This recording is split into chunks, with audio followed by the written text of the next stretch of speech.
When you were 13 years old, your father ends up being sentenced to 10 years in federal prison. What do you recall from when your mom told you what was happening?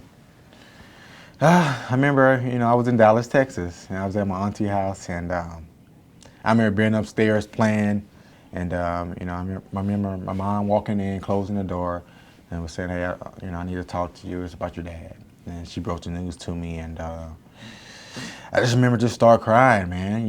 Because even at a young age, my dad never did anything in front of me, like sold stuff in front of me.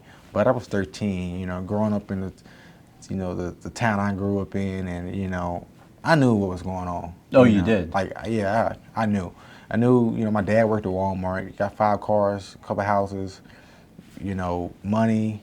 We get whatever we want, shoes. I wasn't blind to the fact that something else was going on. So it hit me. I didn't, I was kind of lost, for a minute when that happened. I was lost. And what do you mean lost? Just, knowing that my dad was going to be gone. I didn't know to the extent, but I knew that, he was going to be gone for a long time, especially when I heard FBI. It's not like, oh, he got arrested. It was, it was the FBI that came in and kicked in his door. So I knew it was serious. After that happened, you began to lose some motivation, Yeah. started slacking off in school some, and it was up until following your sophomore high school football season that you got a call from your father from jail. And you really credit that moment with kind of being one of the many defining moments of your life. How were you slacking off, and what did he say that changed things? Without my dad being there, and it's not like I lived with him, but Palestine is this big. So whenever, I was out of line, and majority of the time was with my dad, just relaxing, just being around him. But, when I was lacking, it was a phone call. He popped up at times. So, I really wasn't trying to, be in trouble. So once he left, bam, the father figure was gone. I just kind of, my mom, she was on me hard, but it's different raising, a young man. And at the time, I wasn't just the average size, 13-year-old. You're a big boy then. Yeah, I was a big boy. So, I kind of ran off and started hanging around the wrong crowds, making, wrong decisions, did some of the wrong decisions, and just getting off track.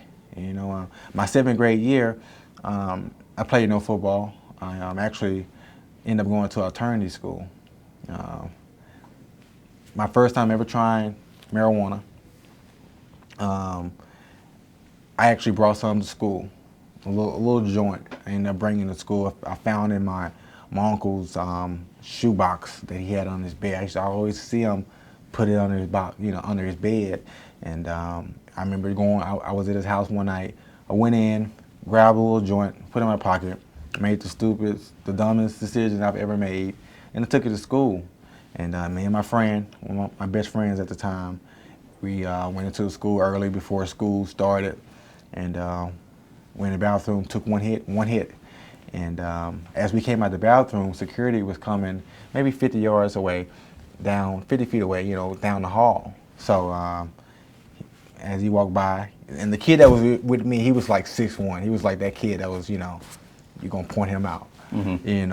So he walked by the bathroom, smelled it. I remember just getting pulled out of my class in first period, and What happened? they, confronted us about it, and obviously, like young kids, no, we don't know what you're talking about. One wise enough to know that, hey, these guys got tests that can, prove if you've been smoking or not, and took us down to juvenile tests, ran the test, and we both failed, and ended up, missing out on a whole year of school.